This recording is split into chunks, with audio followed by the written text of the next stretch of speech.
mamalandong kita sa nagtanangandam kita sa kapistahan ni Senyor San Roque, atong pamalandungan sa atong kaugalingon ang mga pagbasa, kay mao man ang tuyo sa simbahan nga ang pagsaulog sa to aid us in our preparation for the coming feast day of San Roque, ato nga gisugdan sa pagpamalandong diha sa mga pulong sa Ginoo, og atong gisugdan kini sa santos nga misa sa pagsawo, pakigsalo sa Ginoo diha sa iyang bangkete sa santos nga Eucharistia.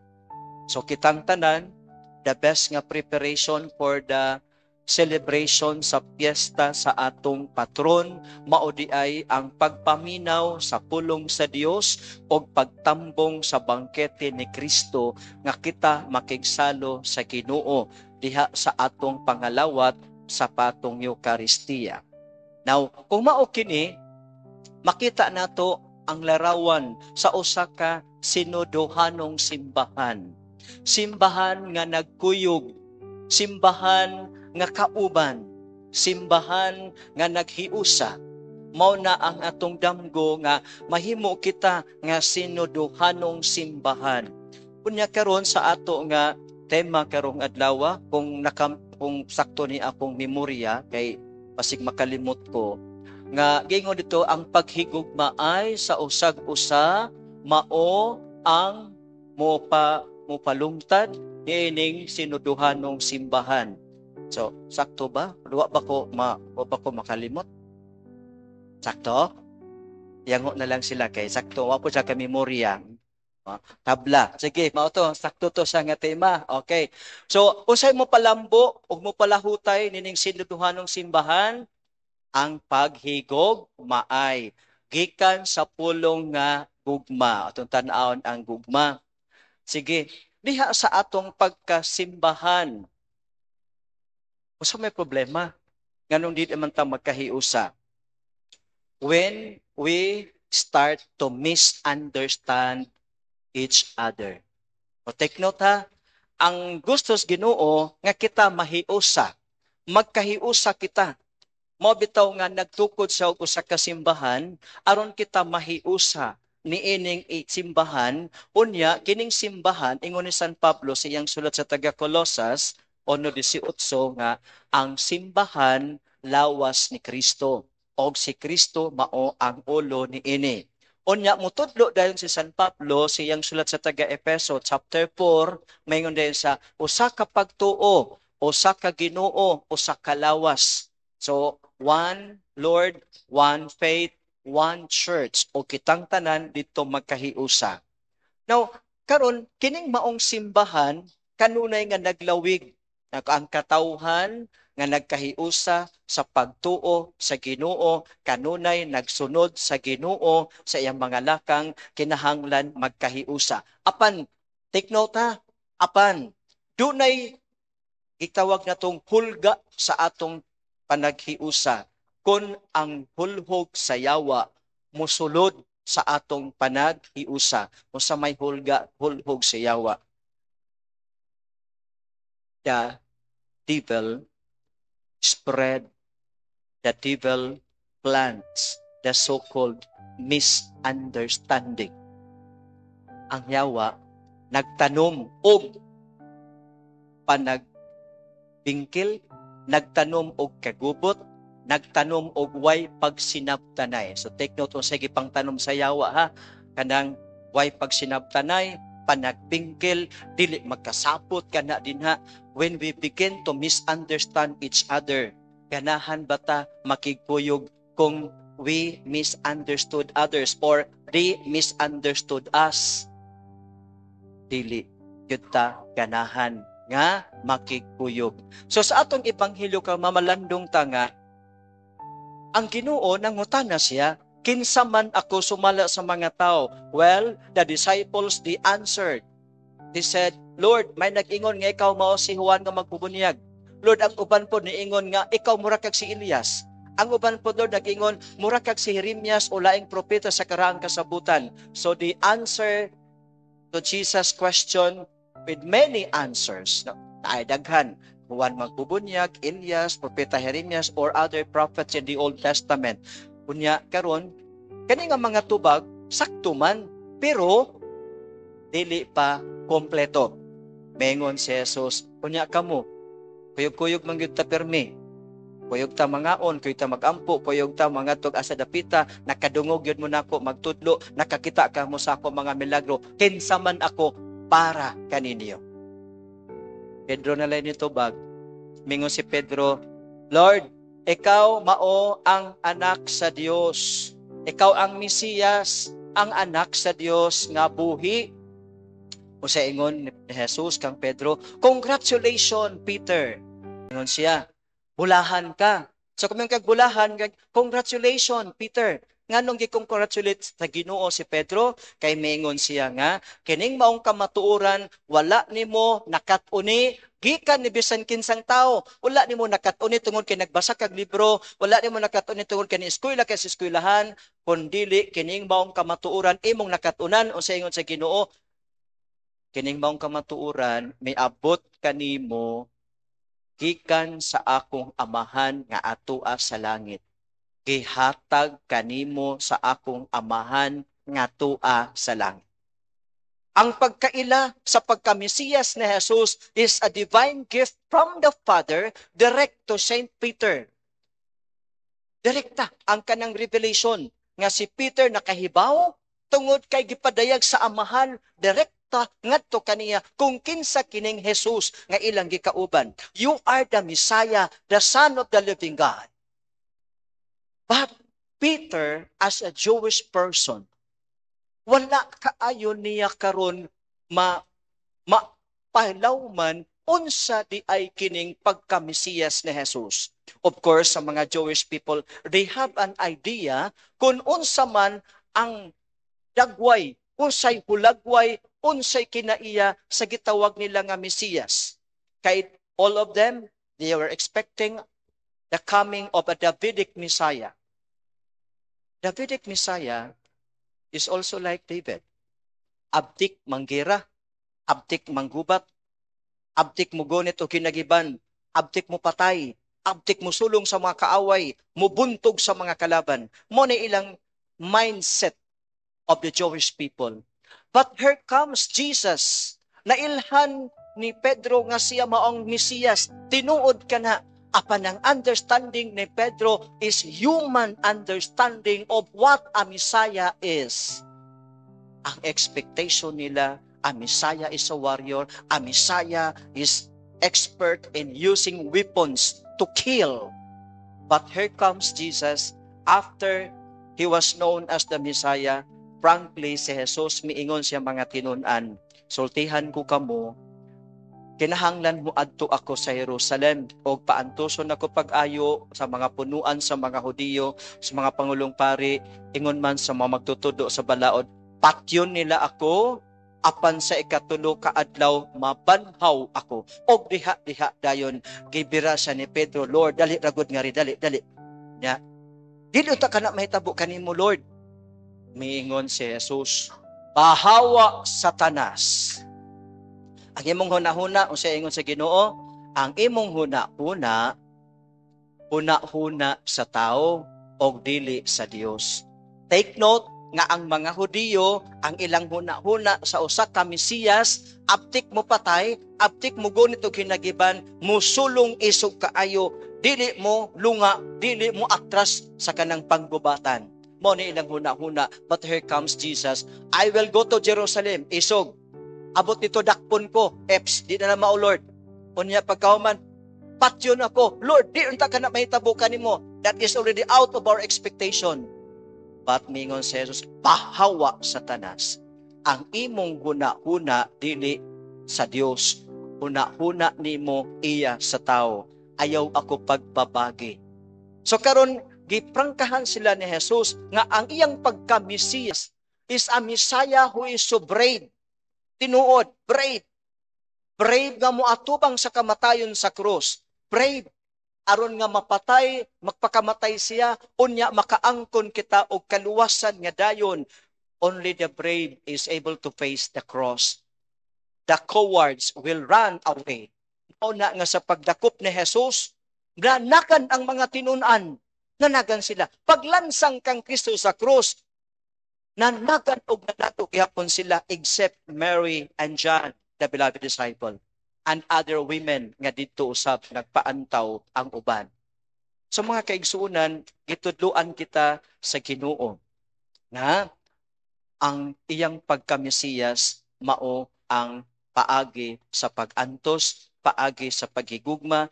Ang love is expressed in His suffering and in His death in the cross. Apan ang nakalimtan sa mga tinunan, kanang iyang giingon sa last statement niya, patyon ako, man iyang giingon, apan sa ikatulo ka adlaw, mabanhaw ako.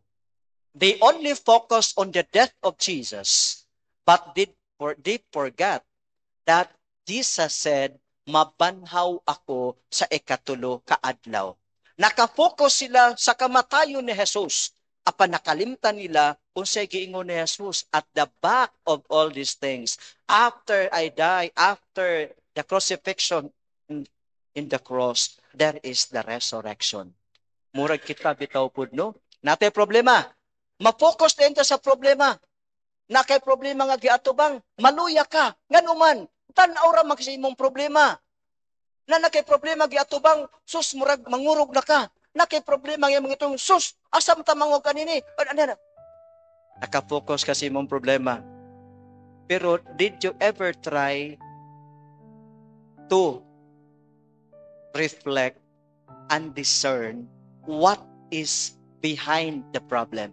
What awaits you beyond the problem? After the problem, unsa may naa nagulat nimo, diha ta musangit kasagaran. Musangit ta ni ana, naay problema, diha ra gyud ta naka-focus. And we give a lot of time to discuss about the problem, and we give a lot of time to blame others. But we only give a little time to discern and to ask ourselves, unsa kahay nagpaabot nato human niining maong problema diha sa atong katilingban sa sinuduhanong simbahan. Unsay makapalambo sa sinuduhanong simbahan paghigugmaay. At take note sa atong Ginoo, unsay makapabungkag misunderstanding sa atong pag-misunderstand sa usag-usa, panagpingkil sa usag-usa, mao nay makabungkag sa atong sinuduhanong simbahan. Kaning sinuduhanong simbahan nagsugod na ta apan ang kahingpitan ato pang pagaadtuon. Lawig pa ta padung dito. Ang sinuduhanong simbahan will never happen just like a magic. Kinahanglan kini di ay ugmaron. Now, from the root word sa atong tema karon paghigugmaay, let's take the word gugma. Unsa man ang naas gugma. So ang gugma spells only 5 letters, G-U-J-M-A. Ang gugma, ingon ni ani. Ang gugma nga gikinahanglan nato diha sa atong sinuduhan paglawig, aron mahimo ang mahimong tinuod ang sinuduhanong simbahan, kinahanglan pamalandungan kanang gugma. Ang gugma atong kuhaon ang letra nga G sa tunga. Ang may bilin, goma. Unsa may karakteristik sa guma? Mainat-inat ang kanang guma.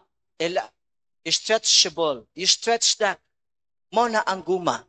Kinahanglan ang gugma sa sinuduhanong simbahan, ang gugma natong matag-usa, kinahanglan inat-inat.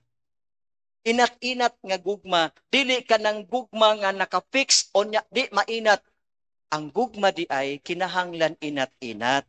Kay dunay mga tao ato ginang dawaton nga sa atong simbahan, bisan sa ato ganing small group sa simbahan, naagay mga tao nga, una, lesod, ispelingon ang ilang naong. Lesod, ispelingon ang kinaiya. Lesod, ispelingon ang ilang utok. Kay bisag unsa nimo kamaayo mo pasabot, di usay napagidi makasabot. Unsa may tawag sa dili makasabot? Siya tawag sa di makasabot. P-U-L-O-K. P-U-L-O-K ang tawag. Ba? Saon na baya katong eskwela patano kay katawanan to atong mga panon kaning mga edad-edad nako o kanang labaw pa sa akong edad. Eskwela bitaw ta saon na masuko atong ma'am. Di katabot. O sinanay po tunan ta, kaan ato, pulok jud mo. O mao gid ang kamot kita makatuon, makainsa makasakto kay aron di kita makakaan atong sa una. Kay kung di ka makamao, kakaan man din kay imong pak dokol. Nya mao ni tanaw na to. Ang gugma may makapalambo sa katong sinuduhanong simbahan. Unsa nga matang sa gugma? Lasama sa guma. Inat. Let us stretch our understanding. Let us stretch our patience. Let us stretch alang sa kalambuan sa atong sinuduhanong simbahan. Sige, guma. Una karon kanang sa katilingban nga Kristohanon, ang guma ato na pong tangtangon ng usa ka G. So ang mabilin, UMA, uma. Now, nakakita mong uma nga namunga ni produce og daghang mga bunga nga wala giugmad. Ang uma aron makahatag kanato og bunga kinahanglan og maron di ay. Busa sa sinuduhanong simbahan ang gugma nga atong basihanan nga mao ang mopalambo nining maong sinuduhanong simbahan sama sa uma atong ugmaron. Unsaon pag-ugmad atong bansayon kanang maong gugma. Naay panahon nga masakitan ka, unya inig masakitan ka, sa wa pa nakabantay, wa pa makaugmad sa gugma, ang pagmasakitan gani ka, unsa may reaksyon? Mangluod ka, masuko ka, muundang ka. Apan kung ikaw nakaugmad na sa maong gugma, dunay nakapasakit nimo kay nandunay nang libak nimo, moingon ka nga, ang gugma, akong gugma, inat-inat. Unya, na nakananapoy nagpasakit nimo. Ang gugma nako sama sa lastiko, inat-inat kayod. Ana, kanang nanay makapasakit nimo, di na ka magmugot.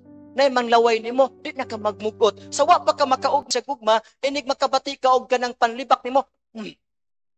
Imong mata. Unya, kanang karon, ka nga, nanaway nimo, nanlibak nimo, gitabi ka dito. Unsa imong response? Smile. Kaya? E nagyan ka, kana si Kuan, kana si system. Kung sa imong response, smile. Kadab na imanaway nimo, smile. Kay sa gugma, walay luna ang pagmugot. Smile kanunay. Unya, katong kanang Kuan, katong nasuko nimo, smile. Ayaw pagbaw si o kanang mugot, smile kanunay. Smile, ngisihi, tingsii, kung naay masuko nimo. Unya, kanang masuko nimo, maglagot man nagmaayo kay imong gingisingisihan, suko sa imo, imo sang gingisihan. Sige lang, smile gyapon kay madugan niyang kasuko, ma-stroke ra man na. Bitaw, busa, ayaw, delikado ka mo kung magsuko-suko ka mo. Ayaw ka mo pagsuko-suko. Nga naman, ang masuko, unya dayo sa kay gayon na nga na-stroke bitaw, na ospital. Unya after 2 weeks, gingnan sa doktor nga, ma'am, makalakaw na ka, ma'am, makapauli na ka. Unya, mingon gud tong babae nga, tinuod yun ka, dok, makalakaw gayud ako, kay gibaligya na nako akong kotse kay ibayad sa ospital. O mao na, ayaw gyud mo pagpa-stroke, ayaw gyud mo palagot-lagot, no na din ha, dapita. So, gugma, sama sa uma, imong ugmaron. Pag ugmad nimo sa imong uma, maghago ka, panington ka. Mo po na sa atong Kristohanong katilingban, pag kana din ha, smile gayon. Palusi og maayo kadtong wala magbuhat og maayo kanimo. Ingon ni Jesus, iampo ang inyong mga kaaway. Unsa may inyong giampo, may nga, Lord, kini akong kontra, mamatay na unta. Dili na mao nga pag-ampo ha, may nga mga iampo bisan ang ato mga nga, Lord, lamdagin taon siya siyang hunahuna nga makasabot siya sa akong punto. O sa bawal sa sinuduhanong simbahan, dili gayud magsuko-suko, dili maglagot-lagot, nganuman kay pildi ang maglagot kay sementeryo muongot. Na ganahan mo ato mo sementeryo muongot. No, mo na atong tan-awon nga diha sa sinuduhanong simbahan ang paghigugma ay mo'y mo palambo niini. No, gugma sama sa uma ug maron. Ang likayan og atong paningkamutan nga dili gayud mahitabo kini. Kung ang gugma mahimong UGA. Ba, from the word gugma. Kung matanggal ang unang U, matanggal ang a letter M, o sa may mabilin. Uga. Kung ang gugma mahimong uga. Sama sa yuta nga wa na tubig, mahimong uga. Magliki-liki ang yuta kung walay tubig. Ang gugma nato kinahanglan dili moabot sa pagkauga. Kay kini kauga na sa imong gugma, ikaw mudako na imong mata. Una, kung naay makapasuko nimo sa una, ikaduha, makampamaot sa imong naong. Kisa may nasuko nga gigwapahan sa iyang naong. Kana betong mauga imong gugma, saputon ka na, dali ra ka masuko, bisag way labot maapil sa imong kasuko, bisan iring og iro maapil sa imong kasuko. Nganuman ang gugma nga mauga sapnot na kaayo, busa ka ng imong naong sapnot tan-awon tanawan ng tapad nimo kung sapnot o hamis panagnaong hangtod karon. Mutanaw na to nga kana bitang tawo nga naay gugma, halagaan ba yan na siyag naong. Kanang tawo nga in love, tanawa maglakaw murag naglutaw sa hangin. Pero kanang kuan naog Hans gugma, bisag usa ka tikang bugat kayong tiil, pero kanang na in love magkiay-kiay maglakaw. Nakasuway mo kanang na in love nga una akong crush. Unya niglakaw nimo. Gaan kaayo mo lakaw kung naay gugma. Pero kung mauga ang imong gugma, so bisan pagkuhaon kag sakyanan di ka muuban. Mao nang daghan kayo sa ato nga basta nauga na gani ang gugma o nisugod nagkauga ang gugma, mangita na rin tag-alibay pa di makaapil sa Bible sharing, di makaapil sa prayer meeting, may nga, Brad, wa ko'y masakyan. Sige sis, ipakuha ta ka diya. Brad, sa kita po na akong balingkawang. O, nya, sige, na yung kanya, na ano may kuha ni aga po na kakanya. Ay, Brad, sa kita po na akong ngipon. Kunya, og matinuod ra ba? Adoy, Ginoo. Ay, usa ka tao bitaw. Sus, naglagot siya. Naglagot siya usa ka tawo. Lagot siya kay nasa gikahibusan. Karon naglagot gyud siya, nya ihagad siya siyang kauban. Tana mangadto na ta. Sa di ko sakit akong tiyan. O sige, sakit yan niya. Di wa lang. Sabi po og tinuod gyud nga sakit sa tiyan, di man di sakit sa tiyan, sakit man di sa buot. Unya, di tanawa ingon sa sakit tiyang tiyan, nagkalibanga siya na. Di nagkalibanga gyud sa pagkakaadlawon, wa siya nakatuog. O niya, nagkalibang nga pagkakaadlawon. So, ayaw mo pangandoy nga, ayaw mo paghimoy mo og sakit kay kanimang sakit akong tiil, Brad, kay arthritis ko, para lang maka-excuse siya sa prayer meeting, maka-excuse siya sa mga bulwaton o sa mga pag-ampuan na, panito, ayaw. Kay nga naman, ihatag rabag yun na sa ato. Kung unsay imong gi-excuse, hatagan baya putaan na. Sumaw na nga, ang gugma, kinahanglan dili mahimong uga. O sa imong gugma, kinahanglan imong naong everyday i-program ba, i-precondition imo imong kinabuhi. Diba ka nang matubang ka sa samin. Kung sa may buhaton sa samin, atubang ka dito, manudlay ra ka? Mag-smile baya ka sa atubangan sa amin. Mag-ising-isip pa. Mag-smile ka sa atubangan sa samin. Kisa may wa sa inyo mo smile sa atubangan sa amin. Kaya magmugot ka sa tabang sa amin, maot man ay kugnaong, no? Unya, sa may baton, kung aron pagkagwapa ka sa pagkatuban mo sa amin. Ang uban mga babae, magkuhan pagka ng mga lipstick, ana nito, ana ito. Pag-ana bitaw mo sa tubangan sa amin, no? Now, kana kintahay, ang tinuod na to nga sa amin, dili ka ng atong sa amin sa bungbong. Ang tinuod na to nga sa amin, ang atong mga kauban sa pamilya, ang atong kauban sa simbahan. Busa, kung muato na ka sa simbahan, muato na ka sa eskwelahan, muato na ka sa opisina, magsige din kag-smile. Nya, maingon sila, sa may nakaon ni ma'am? Nagsige masag smile. Nya, kung gusto nimo nga gwapa ka, gwapo ka, smile. Ang makapagwapa nimo, smile. Kay ang gugma sa ilawom sa imong kasing-kasing ipadayag sa imong dagway. Remember, our face is the window of our heart. So, butangi og gugma imong kasing-kasing. O kanang gugma, mulag mugawas og ihulagway gayod sa imong dagway. Usa, tanawa, every morning imong dagway. I-program, i-precondition imong naong o imong kasing-kasing. Today, I prepare to love. I prepare to smile every day. You tell yourself, they're ready to smile every day. They're ready to love every day. Kaya kung dili nimo i-program imong kaugalingon, dali ra kaayo ka mapsuko, dali ra ka mapungot, o dali ra dayon ka makalitok og binakid-bakid nga mga tunglo, pamalikas o uban pa. Sa sinuduhanong simbahan, hinumdumi ang paghigugmaay sa matag usa, mo'y mopalambo o mopahimo nga tinuod di ay kining atong giingon sinuduhanong simbahan.